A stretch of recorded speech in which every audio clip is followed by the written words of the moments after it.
Olá, queridos e queridas, eu sou o professor Josino Malagueta, aqui do Centro de Mídia de Educação do Amazonas, e vou trabalhar com vocês aqui a nossa aula de História de número 26. Vamos ver aí o objeto de conhecimento, a Revolução Russa, e no detalhamento nós temos o processo revolucionário. Vamos lá então?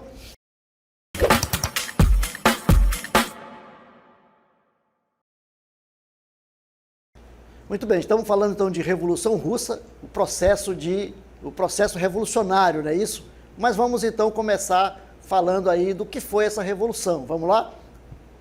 Vejam, a Revolução Russa foi um processo revolucionário pelo qual a Rússia rompeu com a monarquia absolutista da dinastia dos Romanov e tornou-se uma república socialista. Professor, por que é uma revolução? Por que foi uma revolução? O que significa isso?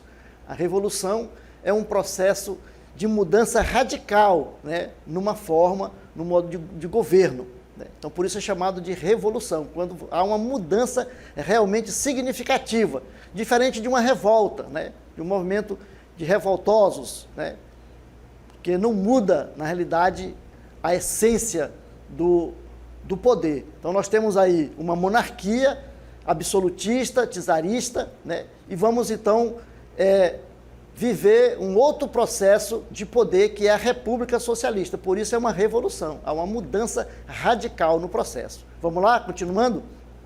Vejam, o que mais tarde, né, depois uma República Socialista, o que mais tarde veio a ser a União das Repúblicas Socialistas Soviéticas, que a gente conhece por URSS, não é isso? E aí, para conhecer o processo revolucionário russo, é interessante que a gente domine alguns conceitos. Que conceitos são esses, professor? Vamos lá, então, falar da Duma e do Soviet, né?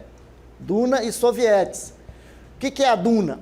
Dentro do processo, que a gente viu do processo da Revolução de 1905, que a gente pode até, ao invés de falar de revolução, podemos falar da revolta, né, do movimento de revolta.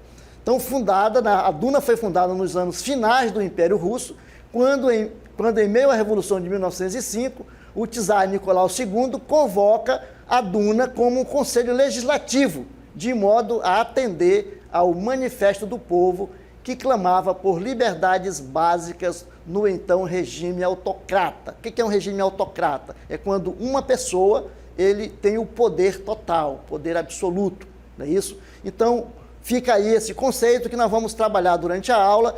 Quando ele aparecer, você já sabe o significado. A Duma, então, é esse processo, um processo tipo uma Assembleia Legislativa, um momento do parlamento, onde o povo vai poder participar com seus escolhidos para ajudar aí no processo de governança. E o que é os sovietes?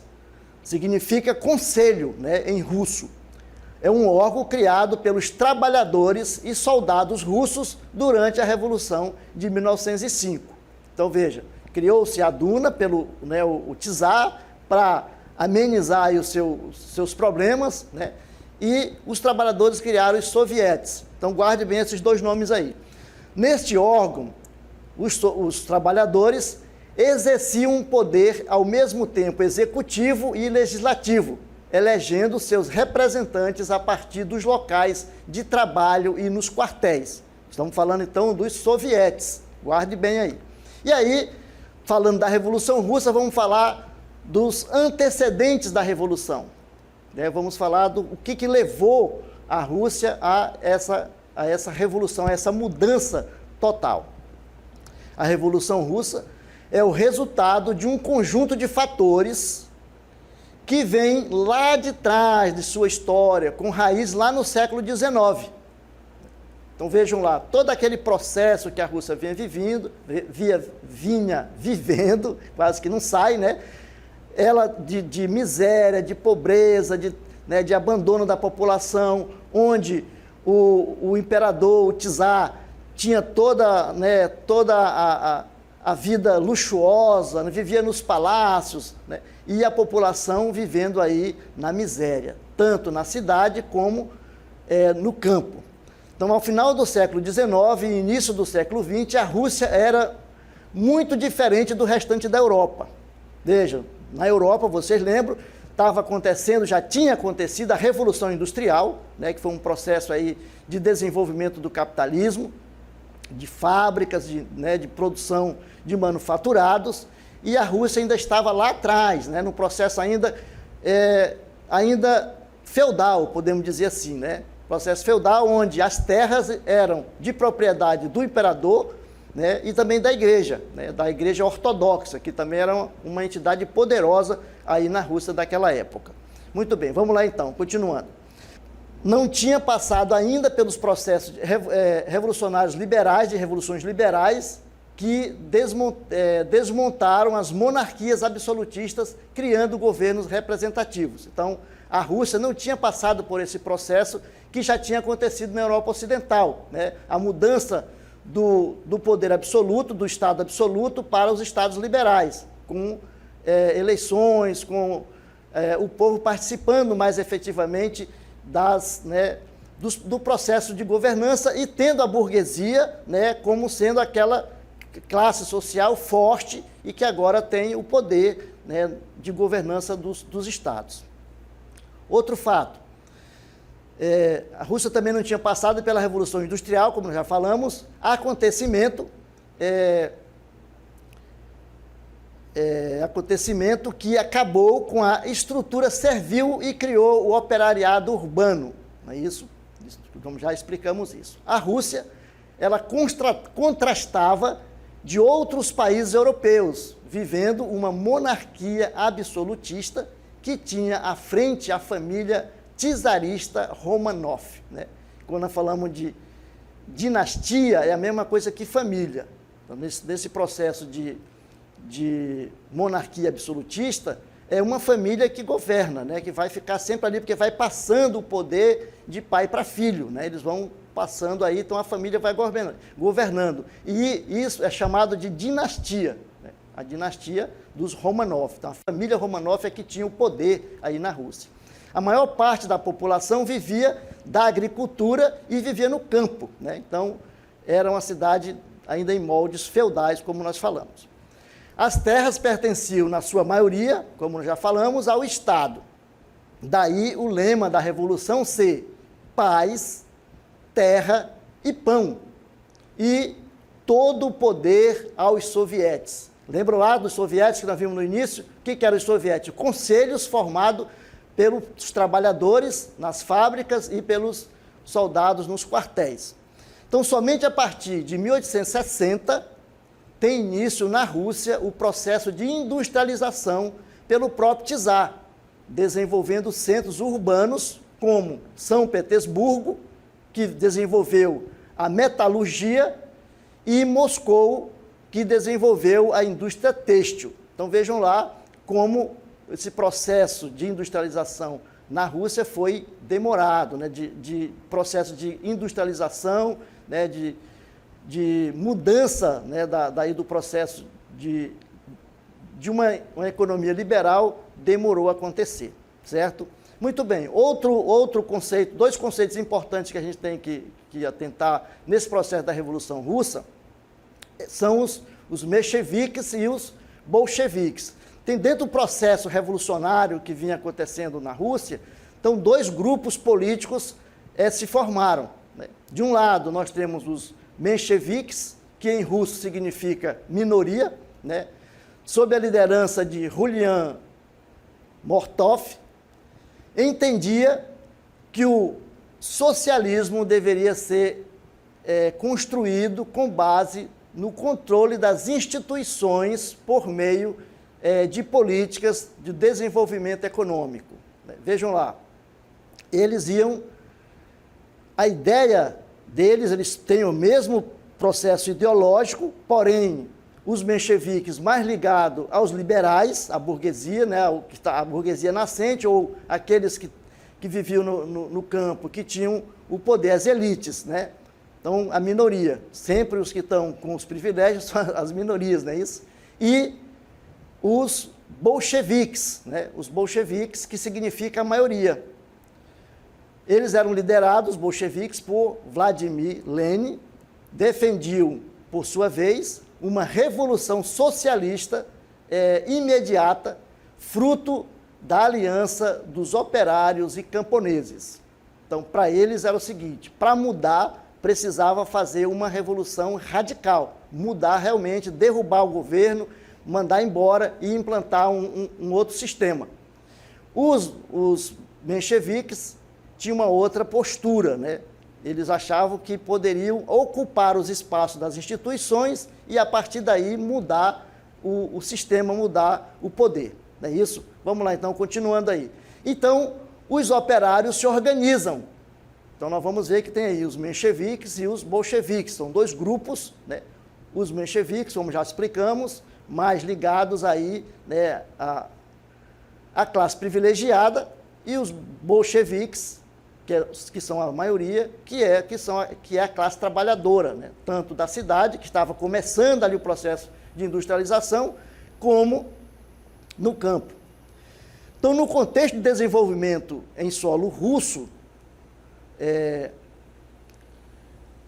os problemas da exploração dos trabalhadores vividos pelos países da Europa Ocidental chegavam à Rússia, ou chegam à Rússia, né? Então, todo aquele processo de desenvolvimento que vem, processo de industrialização, vocês sabem, como nós já explicamos na Revolução Industrial, o que acontecia? A classe trabalhadora, ela era esmagada no sentido de não ter direito nenhum, né?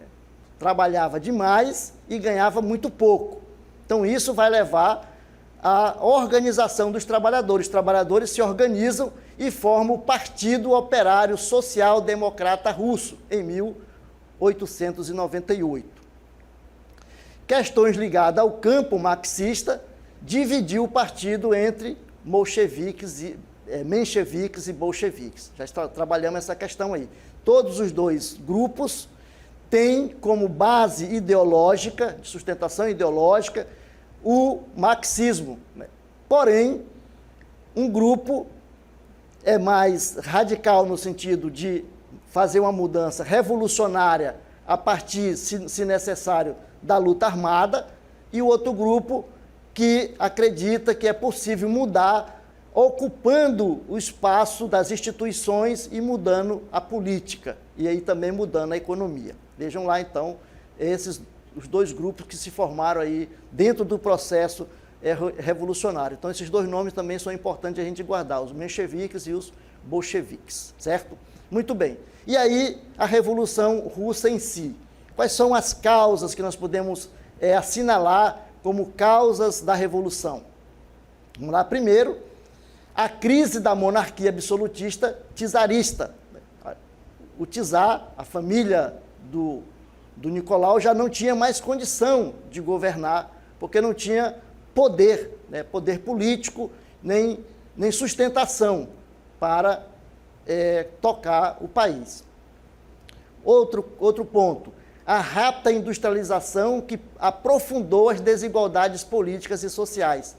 Lembrem-se, quando a Revolução inicia, ela inicia sempre no processo de exploração do trabalhador. O trabalhador trabalha muito e ganha pouco, né? E aí, exatamente, vai fazer com que as desigualdades elas se aprofundem. Em vez de diminuir as desigualdades, elas vão se aprofundar, não é isso? E isso vai gerar descontentamento na população e um lugar fértil para as ideias marxistas ali se desenvolverem, a partir dos comitês, né, dos chamados sovietes, que vão nas fábricas reunindo os trabalhadores, discutindo, estudando, né, as ideias de Karl Marx e de Friedrich Engels. A organização de um movimento socialista revolucionário. Exatamente esses movimentos, movimento revolucionário que se dão nas bases do socialismo, a partir das ideias de Karl Marx. Muito bem. E aí nós vamos falar um pouco da crise da monarquia absolutista czarista. Vejam lá. Todos os movimentos reivindicatórios do início do século XX foram violentamente reprimidos pelo governo czarista, pelo governo de Nicolau II. ele vai massacrar o povo, os trabalhadores, né, tanto do campo como da cidade, estão ali buscando levar as suas reivindicações para que o imperador os receba e melhore a situação de vida deles, o imperador vai recebê-los com bala, não é isso? O que gerou o chamado Domingo Sangrento, não é isso? As pessoas foram levando aí um manifesto para que o imperador recebesse esse manifesto e lesse e ficasse a par do que eles estavam sofrendo nas fábricas, né, das suas necessidades, dos problemas que afetavam ali a população trabalhadora. E muitos eles gostavam do imperador, levavam cartaz do imperador, foto do imperador, iam cantando, né, canções, rezando, porque esse povo também era um povo muito católico, eles eram ortodoxos, né? Então, e como é que o imperador recebeu? O imperador, com medo, né, da manifestação, era uma manifestação pacífica, mas reuniu muita gente, ele recebeu o povo a bala, né, mandou os seus soldados aí metralhar, né, metralhar não, porque não tinha ainda a metralhadora, mas soltar fogo em cima deles, não é isso? Muito bem, então esse fato ficou conhecido na história como Domingo Sangrento, né, que é a revolta. E também a outra revolta que aconteceu, além do Domingo Sangrento, foi a revolta dos chamados encouraçados. O que são os encouraçados? São embarcações de guerra, essas embarcações de guerra que ficavam ali ancoradas e viviam também numa situação de fome, né, de miséria, de maus tratos, e os soldados marinheiros se revoltaram. Primeiro, eles se revoltaram com a alimentação. Segundo eles, né, a alimentação era uma alimentação estragada, eles serviam um tipo de sopa, né, para os soldados, e segundo os soldados, a carne que era colocada na sopa era uma carne que tinha bichos, né, já estava estragada. E mesmo assim, eles serviram a sopa para os soldados. Os soldados se revoltaram, não quiseram comer a sopa, então aí começou um movimento de revolta dos marinheiros, chamado dos encouraçados. Então esses dois fatos aí, o Domingo Sangrento, né, e a revolta dos encouraçados, são exemplos desses movimentos que estavam ali surgindo na Rússia, nesse período aí da monarquia czarista. Então o Domingo Sangrento foi um massacre da população russa após ter realizado uma passeata em São Petersburgo em janeiro de 1905, que ficou conhecido, né, como a Revolução, né, a Revolução aí de 1905. A revolta dos encouraçados, motivada pela prática de castigos físicos e má condições de alimentação, gerou uma violenta repressão por parte dos oficiais contra os marinheiros. Vejam lá. Então, a situação da Rússia não estava nada fácil, né? O povo sofrendo, passando fome, né? E toda essa situação de maus tratos e de miséria levou ao povo a se revoltar e a lutar contra o imperador e derrubar o imperador. Então, Nicolau II, buscando diminuir as tensões, criou a Duma. Lembram lá da Duma que nós falamos, né?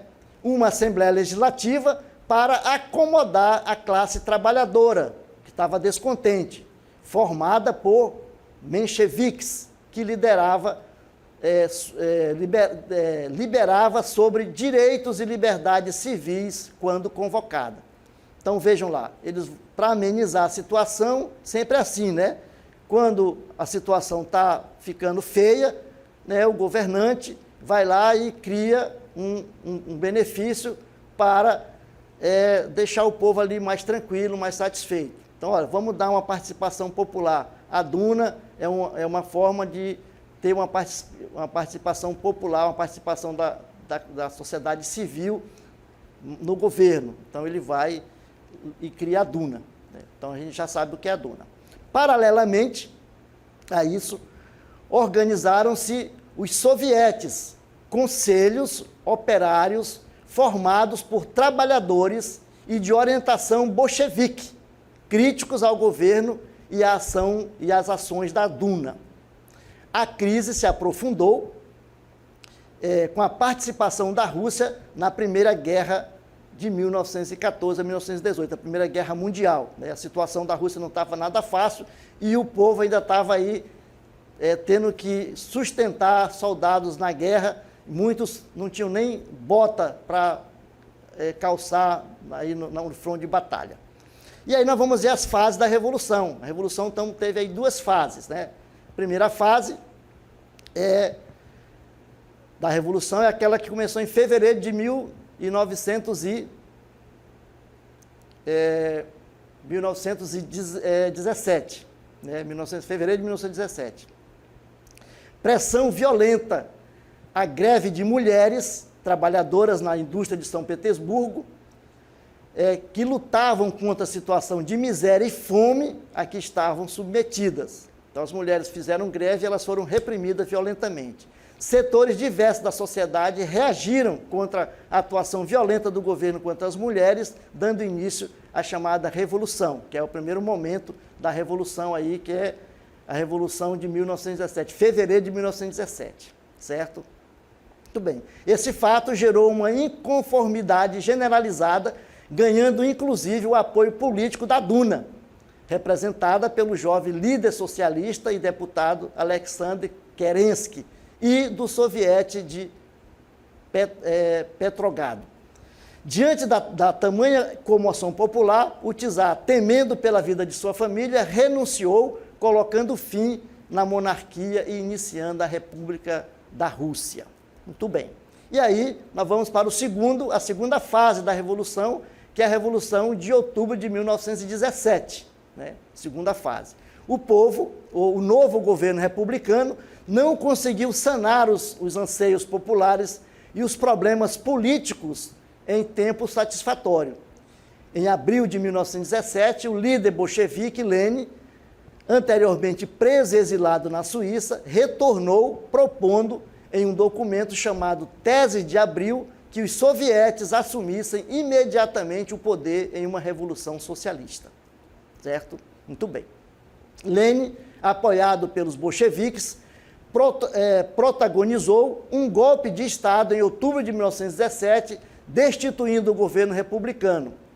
Imediatamente, negociou a saída da Rússia da Primeira Guerra, nacionalizou terras e fábricas, uma pauta socialista, e iniciou reformas estruturais na economia e política russas. Muito bem, então nós vimos aí as duas fases. Agora vamos ver a consequência, né, as consequências da Revolução. A partir da Revolução de Outubro, se constituiu um governo socialista russo que resultaria na formação da União das Repúblicas Socialistas Soviéticas em 1922. O governo de Lenin foi responsável por implementar as primeiras medidas socialistas e mesmo após sua morte, as suas primeiras medidas socialistas e mesmo após sua morte, seus seguidores continuaram aí, né, a implantar e continuar a ideologia, né, aliadas à ideologia do socialismo, certo?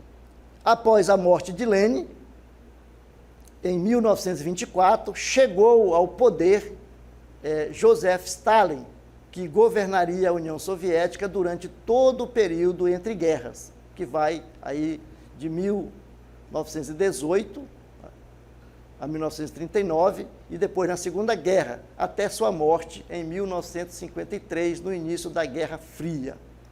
Então, aí nós tratamos aí da questão da Revolução Russa. A Revolução Russa, como nós vimos, foi uma revolução de cunho e de ideologia socialista, que tinha nos sovietes, né, que era a organização dos conselhos dos trabalhadores, das fábricas, e que foram se organizando, e que, a partir, né, da organização dos trabalhadores, criaram um exército chamado Exército Vermelho, né, e conseguiram implantar pela primeira vez, né, no mundo um país de orientação socialista. O que é essa orientação socialista, professor?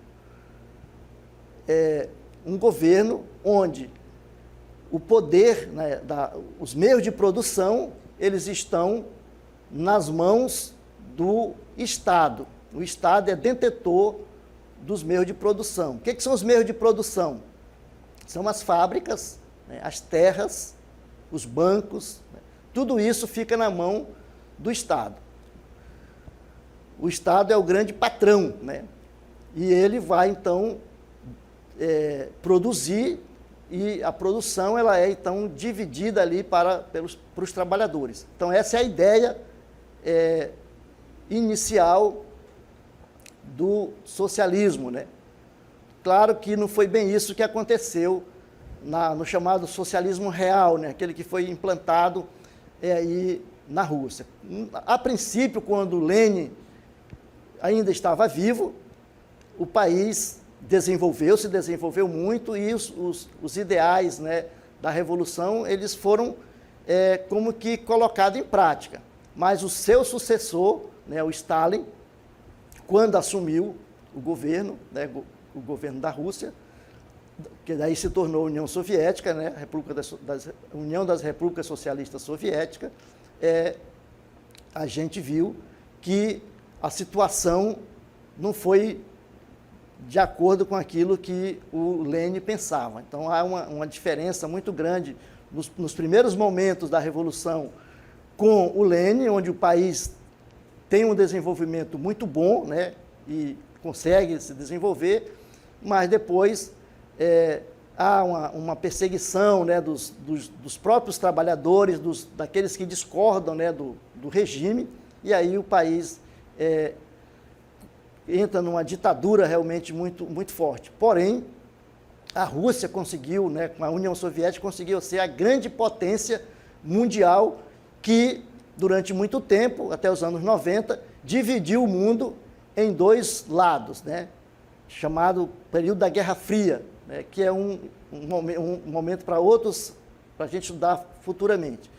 Mas o mundo estava dividido entre socialismo e capitalismo, não é isso? Então, a Rússia também, ela se desenvolveu muito a indústria bélica, era uma potência, né, atômica muito grande, muito forte, né? E o país viveu, a União das Repúblicas Socialistas Soviéticas sobreviveu aí até os anos 90, com Gorbachev, que começa então aí a perestroika né, a glasnost, que o país então, esse sistema, esse regime, né, aí chega ao fim, certo? Muito bem, então ficamos por aqui e até uma próxima.